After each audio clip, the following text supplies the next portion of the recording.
Sunday afternoons for Anita Memory Day, because we didn't really get a chance to do that shared memory on St. Patrick's Day. The only memory I really do have of that is my brother driving me home and down. So thank you, Peter, for doing that. I was trying to sleep the whole way down the back. I wish I could have. Follow that. So, I guess I could start, unless somebody else would like to share a memory. But I did get a chance to live with Anita and Barbara for 13 months when I was a young guy. And that was quite an interesting 13 months. They helped me a lot. And the first day I moved down there was, apparently I didn't remember, but it was sometime late February, early March. And I didn't go out of the house the first day. But the second day I did, and Anita always would tell this story, that she showed me how to ride the subway, and that was very helpful. You know, which car you want to be in, what stop you when you go across the platform to this one, you take the red line, the number 4. And, but getting on the train at no, we weren't at Flatbush. We got in Flatbush, and that was easy because it was the last stop, first stop. But the second one, I think it was Atlantic Avenue, that's when you really had to earn your bones. And you have to push to get on. It was always crowded at rush hour time. Well, I kind of held back because I was a newbie, and when Anita turned around to look for me, the door was in between her and I, and she's waving. I didn't want my aunt to see me be, you know, aggressive and push and shove, and that's just the way you have to live. So she would always tell that story about how I had egg on my face, which I did not, but she always thought that I did. So I always wanted to share that memory. Good living with Anita. That's funny. Good one. So if anyone else would like to share a memory, that would be fun too. I'll share a quick one. You know, Anita was, as we all know, she had this infectious laugh. And sometimes we would sit at the big kitchen table down there, and you know, she'd be drinking coffee or something, and we'd be sitting there, and we'd be talking, and then somebody would say something stupid, and we'd start laughing, and we would just laugh at nothing, because she just had that high-pitched laugh that just kind of got everybody laughing, and we would just sit there and laugh for a minute and a half, 2 minutes, and it was just the funniest thing, and we always had a laugh together, and for me, that was really important.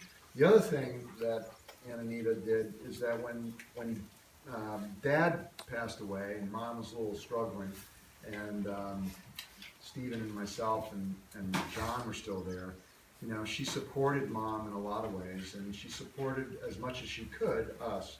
So I was, at the time, I really didn't know what the hell I was doing, so I was... That continues to this day.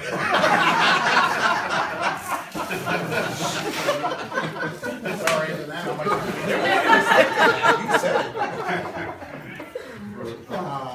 so she helped me. She, you know, I was playing basketball, I was doing some things, and I really didn't know what the hell I was going to do.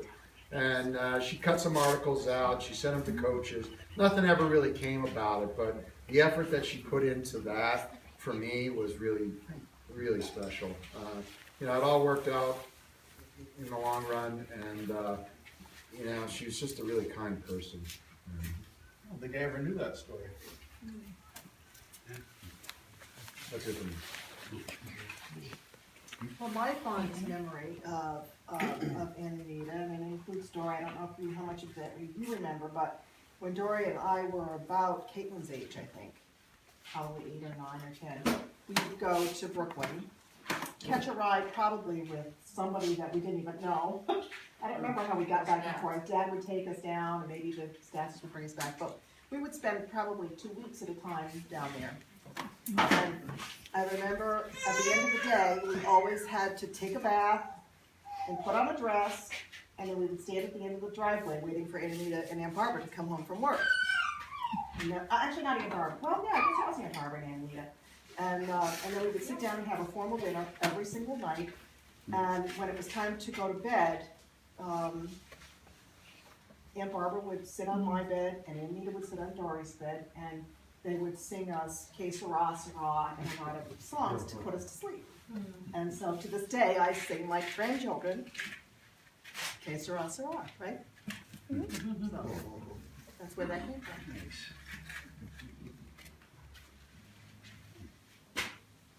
You're up, Dot. I didn't either.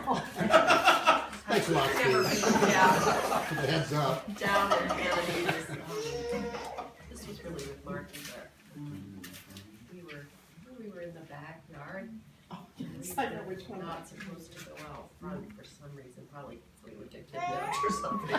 We're supposed to be playing in the backyard, but she was downstairs in the basement doing laundry.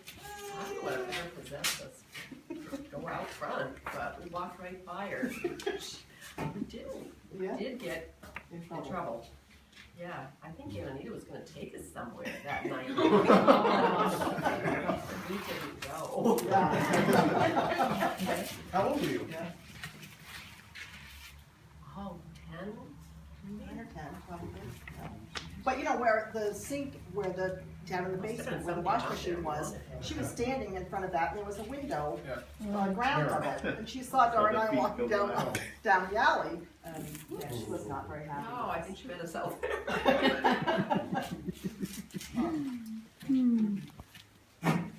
Anybody else? Kate has one, I think. Kate has a memory? Yeah, oh yeah, tell about that story, that, when we went to visit. No, you don't want to? Okay. Do you want me to do it? Caitlin and, I don't know if Gina was with us that day or not. That one. Caitlin and Gina and I went to visit Annie down when she was in the nursing home, and she took her little American Girl doll babies, and Anita played for quite a while with you, didn't she? Yeah. That was a nice day. We spent with her. You look like you had a good time in the picture. And then Caitlin has, she doesn't have them on, but at Anita's, the reception after Anita's funeral on St. Patrick's Day, the trees somebody had brought Anita's jewelry box that was always sitting up on her jewelry, on her bureau in her room, and it was full of her jewelry, her costume jewelry. So Caitlin, I took a couple of pairs of clip-on earrings. So she has her clip-on earrings from Anita, and she wears them a lot. And I have Grandma Pat's jewelry here, so if anybody wants to keep Grandma Pat's jewelry, please take whatever. It's clean, I washed it all. Don't tell her what was in it. I'm just saying it's clean now. Nobody would know. I just have a memory of, sorry, I get emotional, of Anita. Stephen and I went to visit New York City, and we went to the World Trade Center where she worked. I think we were on the 92nd floor. Is that right? Maybe even higher. We were pretty high up, and I remember going in, and that's why for me the World Trade Center has such a memory because of Anita. And we went up, and I was so impressed and amazed by how a woman who was single and who stayed at home and was just this amazing executive secretary who we met, and she took us to Benihana's for lunch, and I had the most delicious whiskey sour, and she was so gracious and lovely, and I don't know, how old were we, like 19, 20 years old, and just in such awe, and she loved Stephen so much. I could see how much she loved him, and they just were like, they had such an amazing connection together, and for me, that made me love her all the more. And I agree with you, Peter, that laugh, I can still hear it to this day. And when we went back, and you know, the cigarettes were rampant in the house, and she had this very particular pink lipstick, and you could see that with bleach. And you know, I came from a whole bunch of non-smokers, so I would see these, you know, but it was just so meticulous in that lipstick. And then we went, you know, we came back, and Aunt Barbara was there, and you know, I just remember Aunt Anita would always say, well, it's 5 o'clock somewhere, you know, time for a vodka tonic. And she just had such a wonderful, joyous spirit. I never heard her really down. She just expressed herself in such a, you know, happy, joyous way that that sticks with me in terms of how grateful I am for her to see what you can be.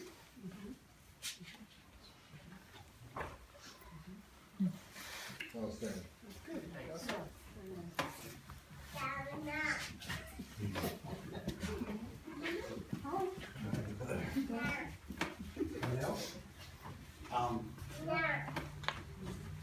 I just remember the kindness that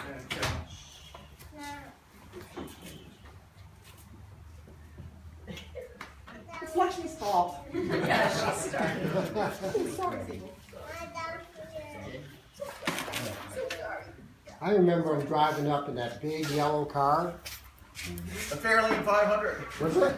Yeah, I don't remember, but it was a yellow car. And they'd come up with all the provisions and they'd hunker in down at the house. And they wouldn't come out for like 4 days. And every time they went in there, they're always sitting on the table. That's what I remember. Vodka right there. Oh, yeah, everything. The cigarettes, Gin and vodka. Huh? No, gin and tonic Vodka tonic. Vodka tonic. Vodka tonic. Yeah. and cigarettes. Yeah, I play some cards once in a while, but not that often. But yeah, that's what I remember. Whew.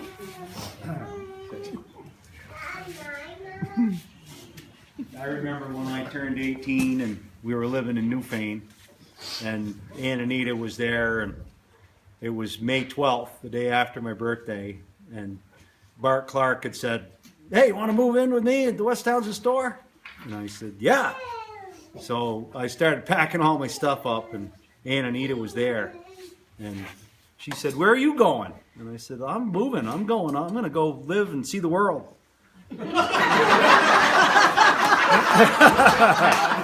Yeah, she goes, "You're gonna go live and see the world." She goes, "Do you have a job?" And I said, "Not yet, but I'm gonna go get one." And she said, "Well, I don't think you should leave your mother." And I said, "Well, that's too bad, Annie. I'm sorry you feel that way, but I'm gone. I'm leaving. I gotta go. Time for this bird to fly." And she was like, she was so upset. She actually was getting kind of angry that I was leaving. She said, "Your mother needs you. You can't just leave." I said, and then finally Mom spoke up and she said, "Annie, he's 18. He needs to go out on his own." She goes, "Besides, I can't afford to keep him wrecking my cars." And then she said, "Okay, good luck." So after that, she was fine with it. So, yeah. Yeah.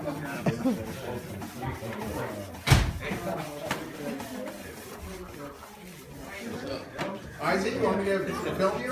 No, not really. But I want Andy to have another I try. say that I remember them being the last two up, and the first two up in the morning. That's And, the same person's up. Yeah. We were always under the kitchen table or the dining room table sleeping or whatever, but John Ryan would be sneaking in at 4 in the morning. But I just remember, them keeping up with everybody with the vodka tonics and everything, and going to bed and being as bright-eyed and cheery in the morning before anybody else got up. And thinking about that now is pretty impressive. But I can remember sitting as a 21-year-old with a big sombrero at the table in Brooklyn, having vodka tonics with Aunt Barbara and Anita. What's that? 65th, something like that. But just celebrating and having a good time, and whoever was in my life, my wife or was a girlfriend or something, always commented on how, not that I had, girlfriend coming in.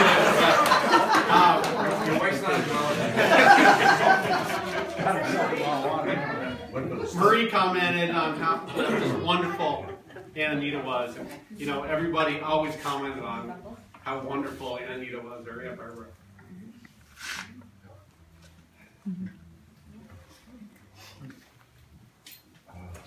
Boy, they could argue, the two of them, though. I remember I was riding back with them from Brooklyn, and we were stuck in traffic, and Aunt Barbara was yelling at John and Kevin because it was in the back, we were playing or whatever, and she goes, "You guys gotta shut up." She goes, "I'm gonna have to pee in a bottle." And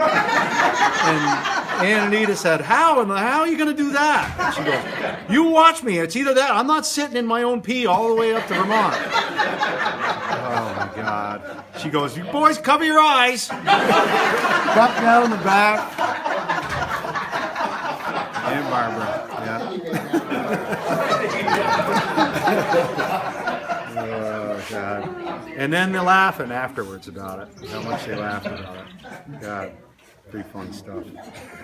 Hi, Tammy and Eric. Hi guys. Welcome. Want a burger? Lots of food. I have a funny story. Okay. Funny story was when Annie came to visit us and we were at Abnaki Avenue. And I have always been one, if you know me, if I can't reach it, I'm not cleaning it. That's kind of my thing. So Annie went to take a shower in our bathroom. Well, I had never even thought about the top of the tub, that there's this lip. I've never seen it. I didn't even recognize that there's a lip on the tub. And so Annie comes out of the bathroom and she goes, "I cleaned your tub for you, honey." And I had scrubbed that tub and I thought, "What's that what you cleaned?" She goes, "Oh, I just reached up and cleaned it." Oh, I was mortified.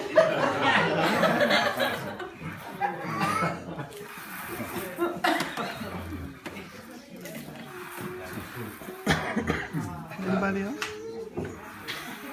I think you must have a memory. Oh, Yeah. I do, but I don't want to look at myself. But I'll say it.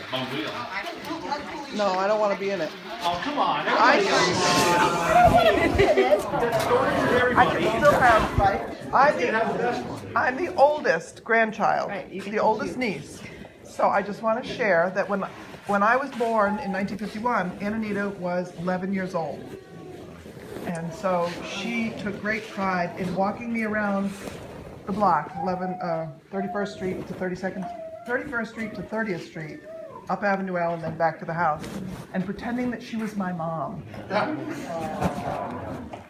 So she used to share that with me quite a lot. And so we did have a special bond, and she was very good to me. She was very good to all of us. And But you were the only one that got a trip to Washington. I know. Did anybody else get a trip to Washington? My 8th grade vacation, yeah, sorry. I'm 8th grade graduation from Townsend Elementary School. And she took me to Washington, D.C., which was just fabulous for a kid from the sticks. But we miss her. I know we all miss her very much. And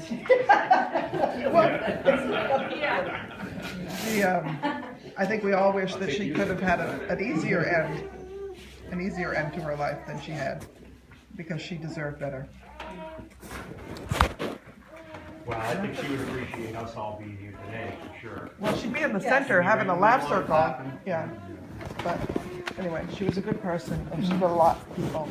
And Anybody ever remember when we used to have the parades out here in the driveway With Mike Fletcher. The bikes, put the streamers, and she would always write up a program and then we would have to invite the neighbors, you didn't have any neighbors. Mr. Chapin down the end of the road. So we always had a program that That's we put right. together. I remember. Whoever wanted to come and watch our little parade. Poor Sadie Turner. In the driveway. Sadie. Set up chairs. and Yeah, on the front porch. 3 people that were here to watch. I think Mr. Chapin came once. Yeah, yeah. Anyway, it was nice, but you know what? She's sort of responsible for all of us, and I'm grateful. I'm gonna get like Andy. Stop. Anyway.